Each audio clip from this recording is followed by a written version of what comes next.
किया था बायोडाइवर्सिटी।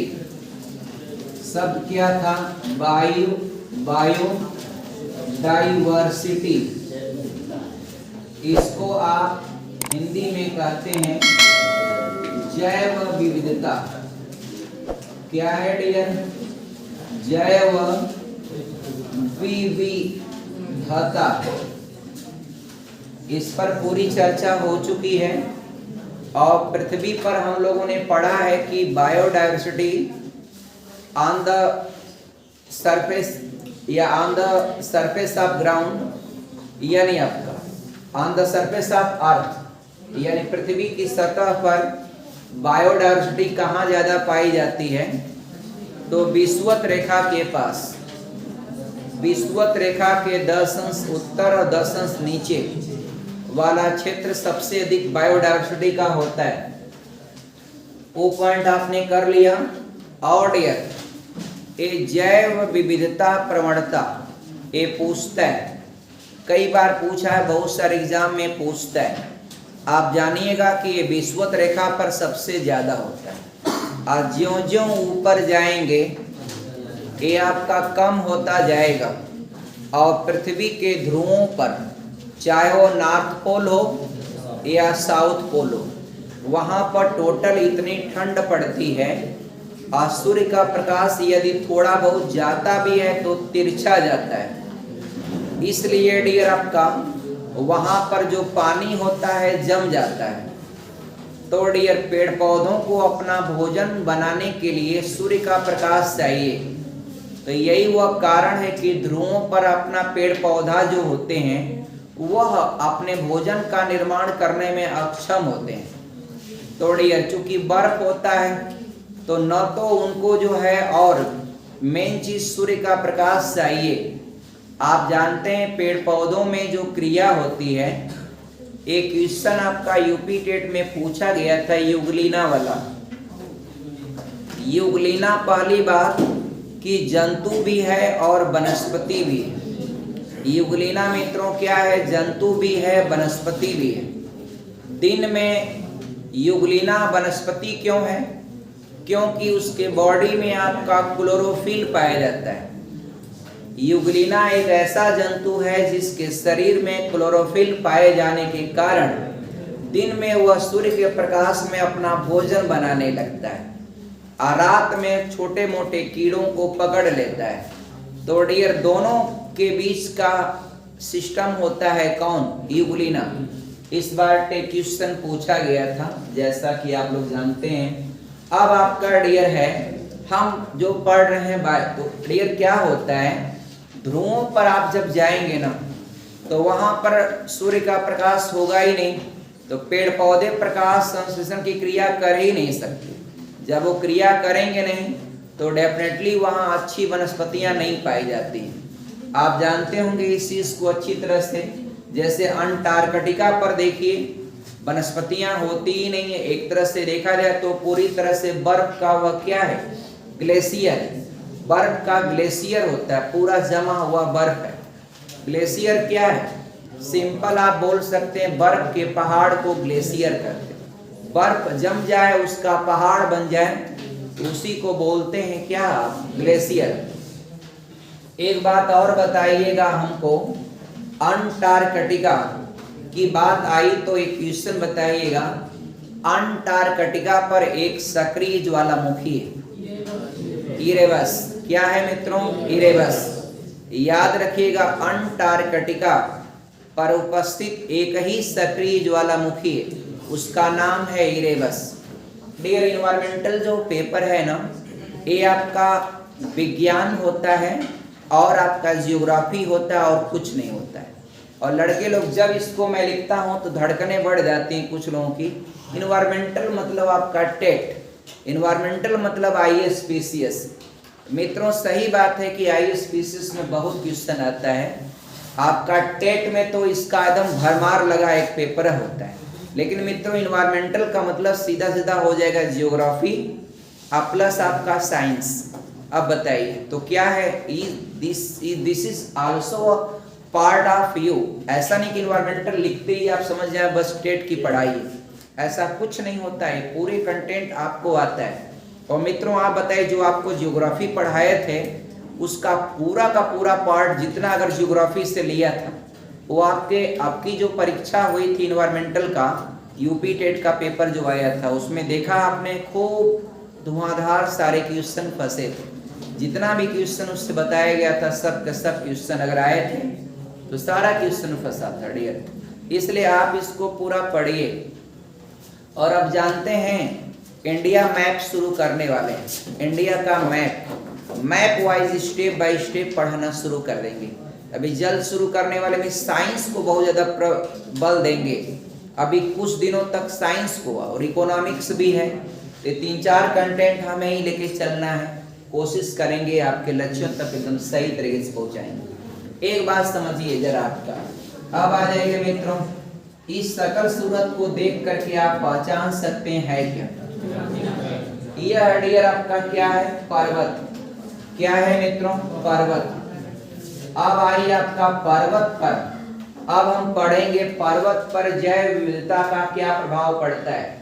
तो पर्वतीय क्षेत्रों में जैव विविधता की प्रवणता का क्या प्रभाव पड़ता है।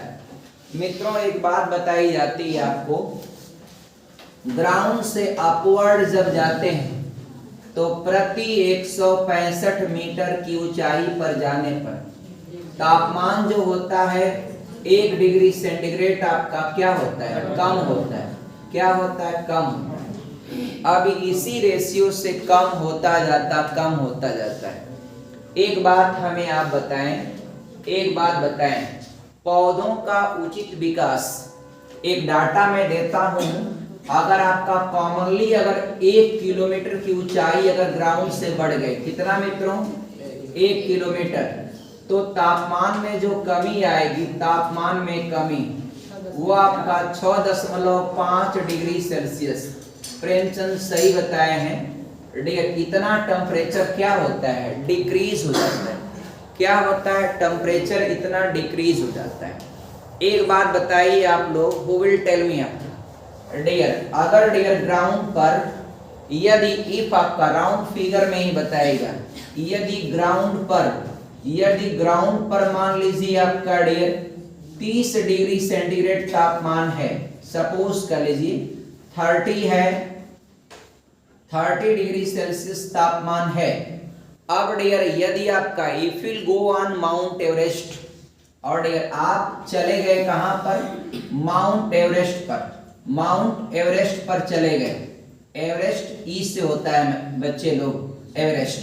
तो माउंट एवरेस्ट पर अगर आप चले गए तो आप अनुमानित टेम्परेचर बताएं। आप लोग पीछे वाले जो ज्योग्राफी की स्टूडेंट हैं बताएं तो जरा डियर कि माउंट एवरेस्ट पर जाएंगे तो तापमान में कितनी कमी पाएंगे।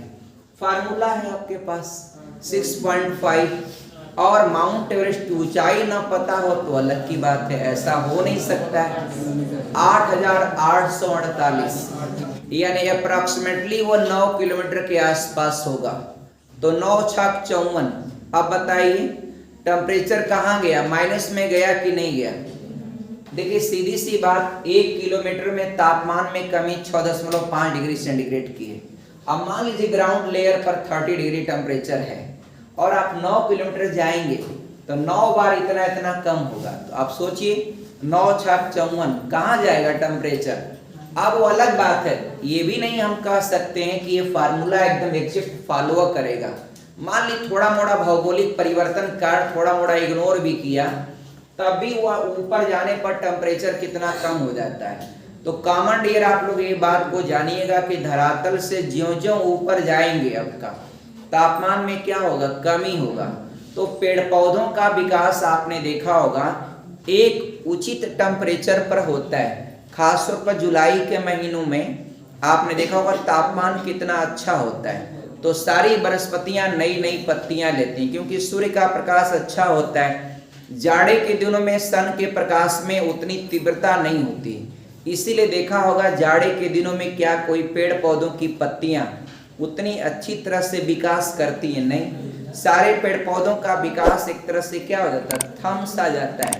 लेकिन यही अगर जुलाई का महीना और पेड़ पौधों का विकास होने के लिए आपको कई चीज चाहिए। एक तो आपका सूर्य का प्रकाश भी चाहिए, दूसरे जल भी चाहिए, और आपका टेम्परेचर भी ठीक ठाक रहे। तो ये सारी चीज़ों का तालमेल कब बनता है? जुलाई, अगस्त, सितंबर के महीनों में। इसलिए उन दिनों में वनस्पतियां बहुत तेजी से डेवलप होती हैं। तो वनस्पतियां जब तेजी से डेवलप होंगी तो वही वह कारण होता है डियर। अब आइए यहाँ देखिए, तो किसी भी पर्वत पर ऊपर जाने पर जैव विविधता क्या होती? कम होती। तो एक एरो हमने ऐसे बनाया है। अब यहाँ हमको क्या लिखना चाहिए? जैव विविधता कम होती है। जैव विविधता, विविधता डियर आपका क्या होती? कम होती है। और अगर ऐसे डाउनवर्ड कर देंगे तो जैव विविधता क्या होती? बढ़ती है। जैव विविधता, विविधता क्या होती मित्रों? बढ़ती है, बढ़ती है। इसको लिख दीजिएगा, फिगर को बना दीजिएगा। और डियर इसको दो भाग में कर लेते हैं। तो ये नीचे जो है ना, इसको लिख देते हैं उच्च, नीचे क्या लिखें? उच्च जैव विविधता। नीचे क्या लिखें मित्रों? और इसको क्या लिख दें? निम्न। निम्न माने होता है कम। निम्न जैव विविधता, विविधता। डियर आपका काम है जब तक मैं पढ़ाऊं उस समय आपका नोट करना। हम इतना आपको वक्त नहीं देते हैं कि आप उसको पूरा एक एक चीजें आपको बोले और उतारे और हमारी टाइम पास हो। तो डियर टाइम पास करने के लिए हम लोग नहीं आते हैं, पढ़ाने के लिए। कंटेंट पढ़ा दिया, आपका काम है समझना। डियर आप समझिएगा।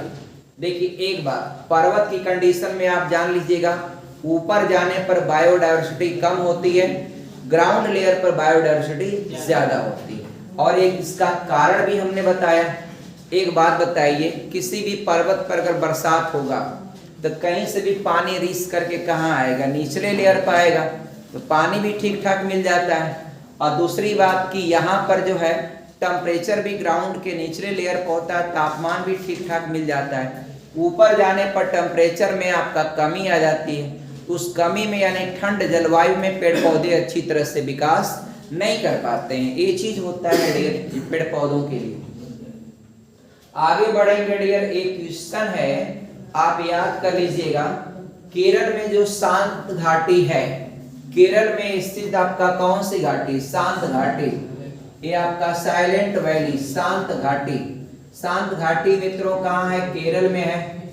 अब केरल में है डियर आपका, केरल में है। अब केरल में डियर आपका जो पश्चिमी घाट की पहाड़ियां हैं उसी का हिस्सा है शांत घाटी। इसको आप याद रखिएगा, जैव विविधता के लिए आपका माना जाता है। जैव विविधता का क्या है मित्रों? Hot spot. यूपी टेट में आपका बार बार पूछा है, हर एग्जाम में पूछता है डियर। और शांत घाटी कहाँ पर है डियर? केरल का एक जिला है पलक्कड़। पलक्कड़ जिले में ये आपका कितने बाई कितने की एरिया में है मित्रों? ये आपका 12 किमी बाई आपका 7 किमी, यानी 12 किमी लंबा और 7 किमी चौड़ा, यानी 1284 किलोमीटर स्क्वायर की एरिया है। और यहाँ पर बायोडायवर्सिटी बहुत ज्यादा है डियर। एक बात और याद करिएगा, ये आपका अगर पूछता है शांत घाटी को, शांत घाटी को मित्रों नेशनल पार्क कब घोषित किया गया? शांत घाटी को नेशनल पार्क कब घोषित किया गया? याद रखिएगा 1984 में। 1984 में इसको नेशनल पार्क, ये नेशनल पार्क का दर्जा दिया गया। नेशनल पार्क का दर्जा इसको प्रदान किया गया कब? 1984 में डियर। आगे क्वेश्चन याद करेगा, बहुत सारे एग्जामों में पूछता है डियर। अगर मित्रों आप लोगों से पूछ ले वैली ऑफ फ्लावर, माही बताइए आपका valley of flower, valley of flower कहाँ है और किस जिले में? हाँ डियर, उत्तराखंड के चमोली जिले में है। इसको कहते हैं वैली ऑफ फ्लावर, यानी फूलों की घाटी। फूलों की घाटी डियर, बहुत लोग क्या करते हैं, फूलों की घाटी के लिए गेस कर लेते हैं जम्मू कश्मीर को। ठीक है डियर, वहाँ की जलवायु अच्छी है, लेकिन डियर वास्तव में फूलों की घाटी कहाँ है? ये आपका उत्तराखंड का चमोली जिला, याद रखिएगा डियर, चमोली जिला। एक डियर क्वेश्चन दिया हुआ है कि डियर सर्वाधिक जैव विविधता कहाँ पाई जाती। क्वेश्चन डियर, अब हमको क्वेश्चन लेने के लिए जाना पड़ता है, यहाँ रहता आ जाता है, यही पढ़ा लेते हैं डियर। क्वेश्चन लेना पड़ता है किताब में डियर। यूपीपीसीएस का क्वेश्चन है डियर, आवाज नहीं। प्रश्न किया है डियर कि सर्वाधिक जैव विविधता कहाँ पाई जाती है। ऑप्शन सुनिए, ऑप्शन सुनिए। ऑप्शन भी यहाँ रहता तो बहुत बढ़िया, लिखने में टाइम लगेगी डियर। अब सारा दिया है ना डियर, देखिए अब सारी चीजें जो है ना दिया है, ये आपका डियर ऐसे दिया है। कह रहा है कि पहला ऑप्शन है उत्तरी ध्रुवीय वनों में डियर। अब बताइए क्या सर्वाधिक जैव विविधता, सर्वाधिक जैव विविधता क्या उत्तरी ध्रुवीय वनों पर पाई जाती है। उत्तरी ध्रुवीय वनों पर, ऐसा नहीं डियर, थोड़ा मोड़ा वनस्पतियां होती है नॉमिनल रूप से, लेकिन डियर आपका ऐसा नहीं है, वहां पर तो डियर ज्यादातर बर्फ ही रहता है। दूसरा दिया है शंकुधारी वनों में। अब डियर आप लोगों में से कौन बताएगा, ये पूरी सीट आगे की खाली है, कहाँ है लोग आपका। प्यास कितनी लगते हैं, अभी इंटरवल भी किए हैं, इंटरवल से भी आए हैं ना। पढ़ाई देखिए डियर, एक बात आप लोगों को मैं हाथ जोड़ के विनती करता हूँ कि पढ़ाई के लिए आप लोग थोड़ा समय दिया करिए। ऐसे नहीं घर पर भी ऐसे वो छुन दे बैठे 20 मिनट पढ़े, छुन दे उठ गए डियर, तो ऐसे पढ़ाई नहीं होता है डियर। पढ़ाई जब बैठे तो आपका एक एक बार जब बैठते हैं लड़के, प्रयागराज में बच्चियां लोग, अगर बच्चे बच्चियां जब बैठते हैं पढ़ने के लिए तो 2-2 घंटे, 2.5 घंटे बैठते, तो कमर दुखने लगती, तब उठते हैं, वो जाकर के बनते हैं, कुछ करके दिखाते हैं। अब कोई बैठे आपका और छूने दे बैठे, अब 10 मिनट नहीं, अब कोई पढ़ा तब तक उठ गया, आ गया, बैठ गया। अभी कितना लंबा क्लास में सोचिए, आपका 2-2.25 घंटे का मेरा क्लास आज मिला है, 2.25 घंटे में उठना बैठना शुरू कर दिए लोग, जबकि इंटरवल मिला था खा पी करके हमेशा फ्रेश होके बैठे। तो डियर हमेशा आना जाना, बार बार उठना, टेंशन बना के रखें आप लोग डियर। अब डियर जरा देखिए आपका एक अगला कंटेंट आप ध्यान से सुनिएगा, और जो मैं बता रहा हूं डियर, एक कंटेंट ये मैं बता रहा था डियर शंकुधारी वनों में। अब मुझे थोड़ा विश्लेषण ज्यादा करना था, आप लोग जो है थोड़ा सा अटेंशन बनाएं, अच्छा रहेगा डियर। एक चीज जरा जाने आपका कि शंकुधारी वन डियर, अब मैं आपका पूछना चाहता हूं रिया पांडे से, शंकुधारी वन, शंकुधारी वन डियर। अब चलिए ये भूगोल का क्वेश्चन। अब डियर आप हमको बता दीजिए शंकुधारी वन कहाँ पाए जाते हैं। विकल्प सुन के घबराहट होगी, सुनिए विकल्प, विकल्प में दिया है डियर, देखिए एक्चुअली हम बता ही देते हैं, शंकुधारी वन उन एरियाओं में पाए जाते हैं जहां पर बर्फबारी होती है, यानी अर्थात पहाड़ी एरिया में। भारत में शंकुधारी वन बच्ची आपका, वो आपका पाया जाएगा हिमाचल प्रदेश में और जम्मू कश्मीर में। हिमाचल प्रदेश का रीजन क्या होता है सुनिए, अब यहाँ की तरफ बरगद रहेगा, हमारे यहाँ का जो राजा है बरगद। अब बरगद अगर वहां लगा दीजिए, कहां पर, हिमाचल प्रदेश या जम्मू कश्मीर में, वह खूब यों डालियां फैली रहती हैं, जब बर्फ पड़ेगा लोड उस पर टूट जाएगी आपका। इसीलिए पर्वतीय एरियाओं में शंकुधारी वन ऐसे होते हैं, और उस पर बर्फ पड़ता है, छलक करके वह क्या होता है, गिर जाता है। तो प्रकृति जो है ना, हर जगह की एरिया के हिसाब से वृक्ष का भी क्रिएशन करता है। जैसे हमारे यहाँ पीपल का पेड़ है नडीर, इतनी विशालकाय डालियां होती हैं, जरा हो के दिखाए वहां पर ऐसा पेड़ होगा, अब बर्फ पड़ेगा और जब लोड पड़ेगा तड़ तड़ टूट करके खत्म हो जाएगा डियर। तो आप कॉमनली समझिएगा शंकुधारी वन प्रायः उन एरियाओं में पाए जाते हैं जो पहाड़ी होते हैं और जहां पर क्या होती है, बर्फबारी होती है। चलिए आप गेस कर लेंगे भारत में कहां पाया जाता है, किन एरियाओं में पाया जाता है। बहुत इंपॉर्टेंट क्वेश्चन है, आप क्वेश्चन को समझा करिए, रटने का प्रयास बिल्कुल मत करिए। आपको ये सोचना चाहिए कि शंकुधारी वन होंगे कहां, तो डियर इसका रीजन होता है, शंकुधारी वन का शेप कैसा होता है, तो शेप ऐसे होता है, बस ऐसे ही होता है, ये आपका शंकुधारी वन। हाँ डियर, हाँ देखिए सानी कितना दिमाग लगाता है। अगर डियर बाबू आप वहां पर बसिएगा उत्तराखंड में या फिर आपका हिमाचल प्रदेश या वहां, मित्रों देखिए वहां पर जो है ना, आप कोई भी झोपड़ी बनाएंगे ऐसे प्लेन नहीं बनाएंगे। और डियर वहां की बात छोड़िए, आप चलिए अमेरिका में, देखिए अमेरिका में अगर आप पहुंच गए तो आपको पता है अमेरिका का जो सन बेल्ट के अलावा जो ऊपर वाला बेल्ट है इतना बर्फ गिरता है। अलास्का की बात छोड़िए, जो मेन अमेरिका है वहां पर इतना बर्फबारी होती है कि समझिए 1-1 मीटर आपका बर्फ जम जाता है। सोचिए अगर आप सीधा छत बना दिया और 1.5 मीटर बर्फ जम जाए, लोड पड़ेगा वह टूटना तय है, एकदम इतना लोड आपका अफोर्ड कर ही नहीं सकता। मित्रों देखिए जहां भी आपका जिस एरिया में बर्फबारी होती वहां पर छत प्लेन नहीं बनाए जाते हैं। आप लोग इसीलिए कभी कभी सीन देखते होंगे टीवी में, मोबाइल में, यूट्यूब में, तो कहते होंगे क्या रीजन है उत्तराखंड में सारे छत भी बना रहे हैं तो ऐसे ट्रेपर। वहां डियर वहां की बात छोड़िए, आप यूरोप के देशों में देख लीजिए, यूरोप में आपका जर्मनी में, इंग्लैंड में, उन सभी एरियाओं में वो सब भी तो आपका शीतोष्ण कटिबंध के हिस्से में आते हैं। तो वहां भी जो घर बनाते हैं, अमेरिका का आधा हिस्सा जो ऊपरी वाला है सब जगह घर ऐसे ही बनाते हैं। ऊपर वाला जो लेयर होगा ना वो ऐसे ट्रेपर बनाएंगे, बस अब बर्फबारी पड़े सारा स्लिप करके गिर जाएगा। यही वो कारण है, प्लेन बनाएंगे जैसे हमारे यहाँ बनता है, लोड पड़ेगा टूटना तय है, कितना बर्दाश्त करेगा। तो डियर यही सब कारण होता है। बहुत अच्छा दिमाग लगाया आप, एकदम शोध करते रहते हैं। आप लोगों को भी पढ़ाई में ऐसे ही मन लगाना चाहिए। पढ़ाई में जब पढ़ने बैठिए ना तो भूल जाइए पूरी दुनिया को, क्या चीज है कुछ नहीं, सारा टेंशन वहां लगा दीजिए, तब आपका हर कंटेंट आपका पूरी तरह से क्लियर होता चला जाएगा।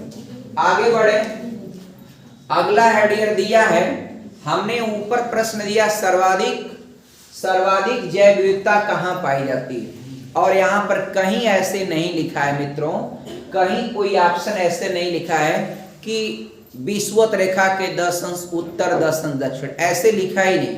अगला ऑप्शन दिया शीतोष्ण कटिबंध वनों में, तो शीतोष्ण कटिबंध मतलब होता है जहां पर ठंडी और गर्मी दोनों पाई जाती है। तो ऐसी जगहों पर जो वन होते हैं वह उतना सघन और उतनी बायोडायवर्सिटी पाई नहीं जाती। हाँ पाई कहाँ जाती, पहला ऑप्शन अब सही है, उष्णकटिबंधीय वर्षा वनों में। तो उष्णकटिबंधीय वर्षा वन वही होते हैं जो विषुवत रेखा के 10 अंश ऊपर 10 अंश नीचे, यानी आपका उसी के आसपास वाली एरियाओं में जो वन उगते हैं वह वन प्रायः क्या होते, बहुत लंबे होते हैं, बहुत लंबे, क्योंकि वहां पर सूर्य का प्रकाश इतना ज्यादा मात्रा में पड़ जाता है कि वहां के वन प्रायः आपका क्या होते, बहुत लंबे उगते हैं। ये उसकी विशेषता होती है उष्णकटिबंधीय वनों की। एक बात और याद रखिएगा डियर, उनकी पत्तियां कैसी होती, कौन बताएगा, हु विल टेल मी। उष्णकटिबंधीय वनों की पत्तियां कैसी होती, चौड़ी। अच्छा अब कोई हमें साइंस का स्टूडेंट बता दे कि उन वनों की पत्तियां चौड़ी क्यों होती, हु विल टेल मी। आपका अवनीश बताएंगे आप डियर, उष्णकटिबंधीय वनों की पत्तियां चौड़ी क्यों होती, क्योंकि इतना पानी मिलता है डियर। किसी भी पत्तियों की साइज को डिटरमिनेट करने के लिए उनकी जड़ों द्वारा कितना पानी मिलता है, तो पानी मिलेगा तो पत्तियां चौड़ी होंगी, चौड़ी होंगी तो वाष्पोत्सर्जन अच्छा खासा हो जाता है। लेकिन डियर रेगिस्तान की पत्तियां नुकीली क्यों होती हैं, रीजन होता है कि वहां पर पानी कम होता है, तो पानी कम होता है तो पत्तियां नुकीली होंगी तो वाष्पोत्सर्जन कम होगा, तो पेड़ पौधे आपका कम पानी में काम चला लेते हैं। मित्रों यही वह कारण होता है कि रेगिस्तान में जो भी आपका वनस्पतियां होती हैं उनकी पत्तियां आपका कटीली होती हैं। कैसी होती हैं, कटीली। और डियर रेगिस्तान में उगने वाले पौधों को क्या कहते हैं डियर, जलोद्भिद क्या होता है डियर, ऐसे कोई शब्द एक बनता है डियर। एक बात और, दूसरी बात, जलोद्भिद शायद होता है, वेरीफाई कर लीजिएगा। एक बात, दूसरी बात क्या होता है डियर, रेगिस्तान में जो कोई पौधे होते हैं उनकी जड़ें लंबी क्यों होती हैं, तो मित्रों सीधी सी बात है, जड़ें लंबी होने का यही कारण होता है कि वह आपका पानी की तलाश में जड़ें उसकी लंबी होती चली जाती। एक घटना फिजिक्स का और पूछता है, रेगिस्तान में रेगिस्तान को जब आप देखेंगे ना तो वह दूर से देखेंगे तो पानी दिखता है। इस घटना को जो है मरीचिका कहते हैं। और यह आपका फिजिक्स के प्रकाश के किस घटना के कारण होता है? पूर्ण आंतरिक परावर्तन, यानी टोटल इंटरनल रिफ्लेक्शन। अब आपका चलिए साइंस वाले लोग बताएं, टोटल इंटरनल रिफ्लेक्शन की परिभाषा क्या होती है? यानी डियर आपका पूर्ण का मान जब ज्यादा हो जाए। चलिए अच्छा, सोचने का मौका देते हैं, 10 मिनट बाद में इस पर बताते हैं। आगे डियर आपका इसको मिटाते हैं। अगला देखिएगा, आगे डियर है, डियर अगला क्वेश्चन दिया है। अब मित्रों देखिएगा, पीसीएस 2016 का, यूपी पीसीएस 2016 का क्वेश्चन।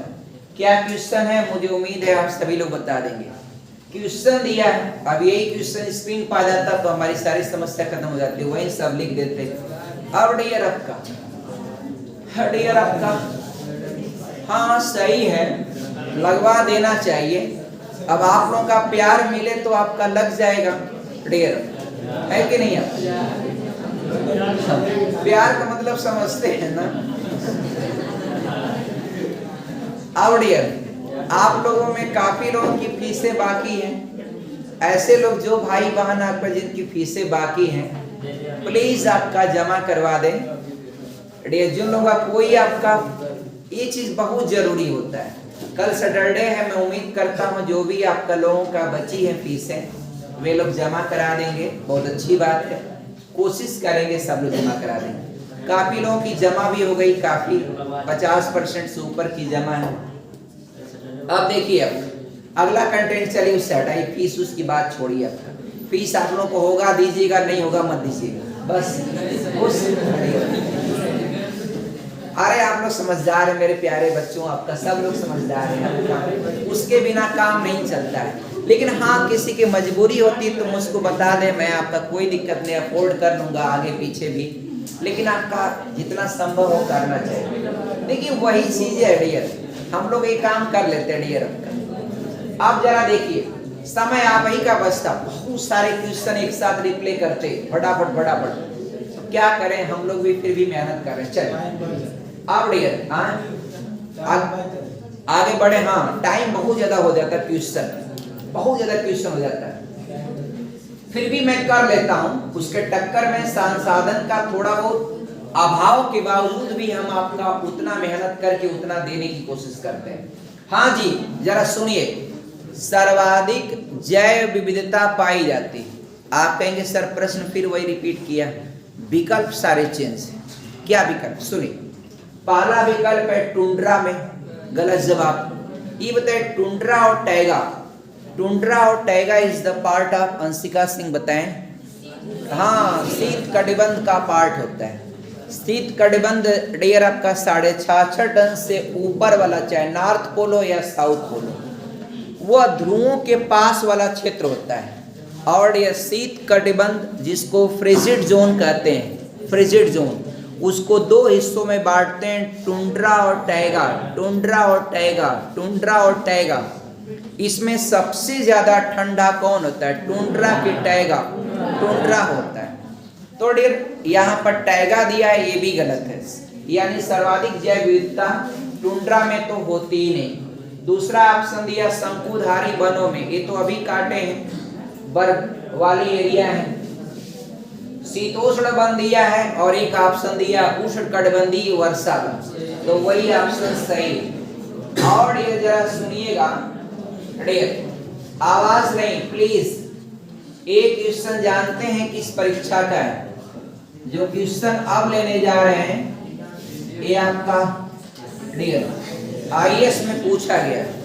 क्या क्वेश्चन है जरा सुनिएगा डियर। डियर देखिए प्रश्न हम आपको रीड करते हैं, दिया है, प्राणियों और पादपों की जातियों में अधिकतम विविधता मिलती भाई प्रश्न तो घुमा फिरा के वही कहा है। भाई जैव विविधता क्या होती है? प्राणियों और पादपों की जातियों में अधिकतम विविधता को ही हम लोग जैव विविधता कहते हैं किसी भी निर्धारित क्षेत्र में। अब डियर ऑप्शन जो पहला दिया है वह कह रहा है शीतोष्ण पर्णपाती वनों में, तो ये ऑप्शन गलत है।